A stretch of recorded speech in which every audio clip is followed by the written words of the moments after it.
today is a very, very special day because for the last, I don't know, I'd say 8 weeks possibly, it's been prepping for this day, which is a heavy single on deadlifts, which I've noticed, you know, a lot of my videos have just been a repeated pattern of just deadlift uploads, but at the same time, I've been not having like the greatest SBD workouts. So we did take it a little lighter on our high bar session on our Mondays because I pushed it last week, and then I felt like that just kind of tapered into my Saturday session where I just felt like more fatigued or something. But we have a big pull today, and I'm hoping everything is working just fine, you know? So I'm not gonna do as much talking. I'm about 35 minutes from the gym. Gonna take my pre-workout right here and really just kind of get in the zone for it, you know, especially with filming, editing, and all this stuff. Especially as a power lifter, you got to know when to talk to the camera and when not to talk to the camera. And right now I just need to be focused, get ready for this number, know that everything has been prepped and ready for this number, and I got it, you know?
Hi. All right. Let's talk, right? We hit a PR. That was unexpected. I'm gonna be honest. Waiting for Perry. Even though we hit like a PR and everything, like that was great and everything, but like, damn. Like I can tell my body's fatigued, you know? I'm so surprised I even did 418. This entire training block of like 8 weeks or so have been pretty much so inconsistent on a bench. Like they were literally, it was the most inconsistent progress I've had of steady lifts. You know, it was up, down, up, down, up, down.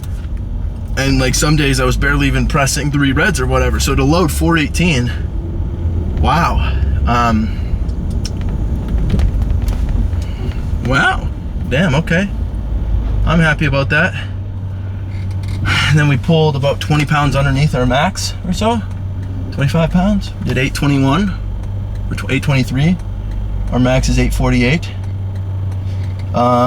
We had it move pretty good for all intents and purposes. I think there's a couple things that went a little wrong, right? I feel like my wedge point was just off today.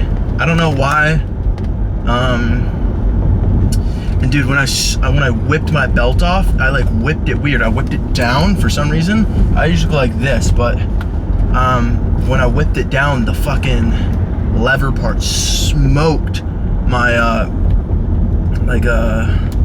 my foot, and I cut my leg, like my shin almost, pretty much. So I was like, I mean, it's kind of like what happens when you throw your belt like a dumbass. But it was good. It was just like I feel like the vibes are just off at the gym today, like lately. I was talking to Beal, like maybe we have to find a different spot, or maybe we're gonna have to go later. It's just we were so used to getting like, you know, training super late, you know, sleeping in super late. And we were on like a good little training regiment. We were training at night, like dark. But now like the sun's not out as much. I'm trying to like get more vitamin D so I'm not feeling depressed. I don't really feel depressed, but just like it's good to do it, especially since I'm a major deficient in it. So I don't know. We'll see, you know, how everything goes on Saturday. I don't have the highest expectations, but who knows? Maybe I fucking will throw a hat trick out there. You know, squats have been like hit and miss, it seems like, every session. And maybe, who knows? We'll do something cool for our doubles, but I don't know.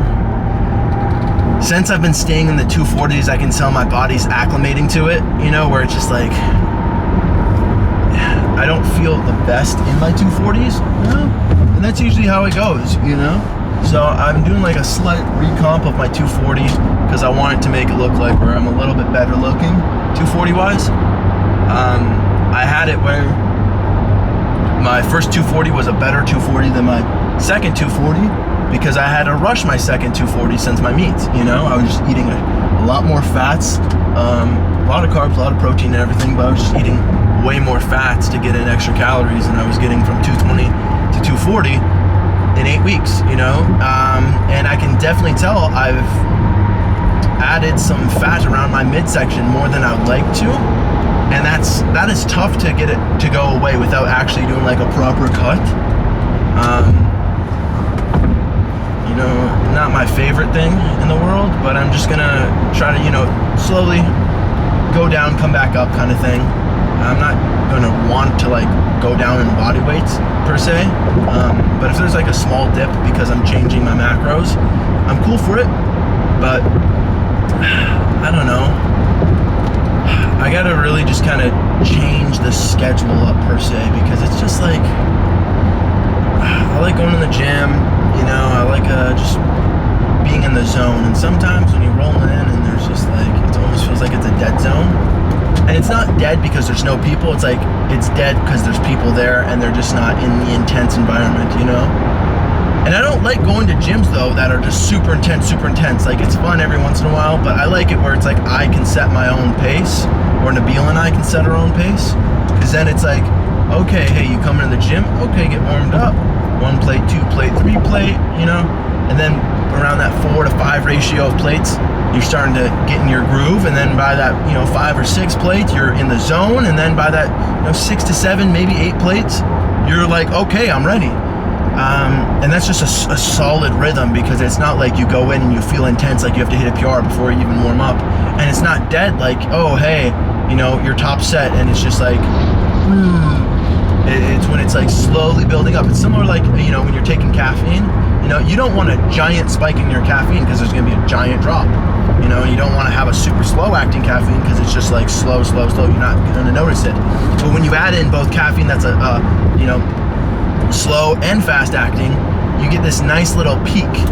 And that's pretty much what I want when I'm in my training. So like how my music is set up, how my pacing is, my breathing, my rhythm of just pulling and whatnot. Nabil's in front of us when I'm driving. But I can't be mad, It's just one of those things where it's like I hit my numbers that I was supposed to, plus a little more. I'm happy with it, but I know we have way more potential going in to the next year of 2024. Great numbers to hit towards the end. We only have a couple more days. I'm happy with it. But it's like, now it's going to be where every year it could potentially get harder to maintain that, strength to body ratio, having like a good body mass index, or just how you look physique wise. I understand going in the 260s, I'm going to have a changed physique. I'm going to try my hardest not to go all fat mode, because we don't want that. That's why we're adding in the GDAs, glucose disposal agents. Gorilla Mind makes them. I'm taking that with my pre and post high carb meals. And then, this year though, one thing I'm really trying to focus on is making sure I'm hitting my protein. Some days, like, I'll notice when I'm like, oh damn, I undershot it by maybe 20 or 40 grams, and I have to be truthful with you guys. Like, sometimes, like, I just forget almost, or it's like I just didn't calculate it correctly, and I was like, damn, so this year I'm really trying to make it where, I'm adamant on that protein, because it's like, I'm not going to build any more muscle, I'm not going to recover any more faster unless I have that.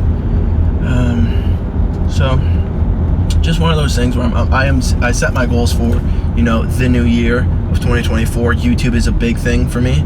Last year's goals were, 100K on the Instagram, 100K on the TikToks. But I really want that 100K on YouTube, and I'm really going to be pushing for it. We got the new camera, we got the new lens, we're living in Houston.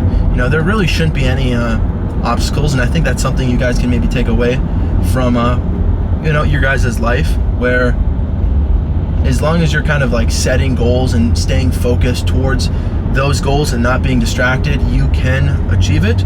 And I'm a great representation of that, and I try to showcase that to the best of my abilities, because I feel like a lot of people won't show the journey, they just want to show the beginning and the end results, and those are cool, those are great, clicks, cliffhanger, or loops, or whatever you call them, like people, oh wow, cool, right? But it's really about the journey that you really get invested. You really see the struggles, where you really see like days like this where, oh crap, I wasn't even thinking of a bench PR. I was just like hoping for 3 reds to move good, 374, and then boom, 418, big PR.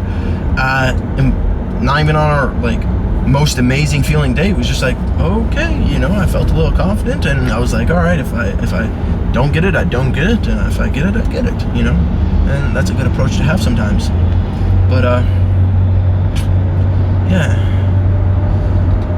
I think I'm gonna buy one of those blood things that like diabetics get off Amazon, so I can check my morning glucose, or I think that's what it is, my morning glucose blood level. I think that's what it was, so I can just maintain it. I am going to be adding in a little bit of cardio, 4 times a week, 30 to 40 minutes, a little like small hit. We have a treadmill at the apartment. So I'm gonna try to, I'll do that when my training's over, you know, or not when my training's over, when this block is over. So after Saturday, we'll start implementing it. I didn't want to add it in just quite yet since we're already in that level of fatigue. And anytime I'm on a training block, I want to consider, you know, over the 2 4 weeks, right, the 2 mesos, if I can keep it pretty much like linear and I can make adequate, you know, progressive jumps, you know, and everything the same, there's a higher likelihood where it's like we could hit a PR. Just like, wow, how we did it this week. So now that we're gonna taper it back down, I'll add in a little bit of cardio. I might do it morning, depending on if I can wake up a little earlier,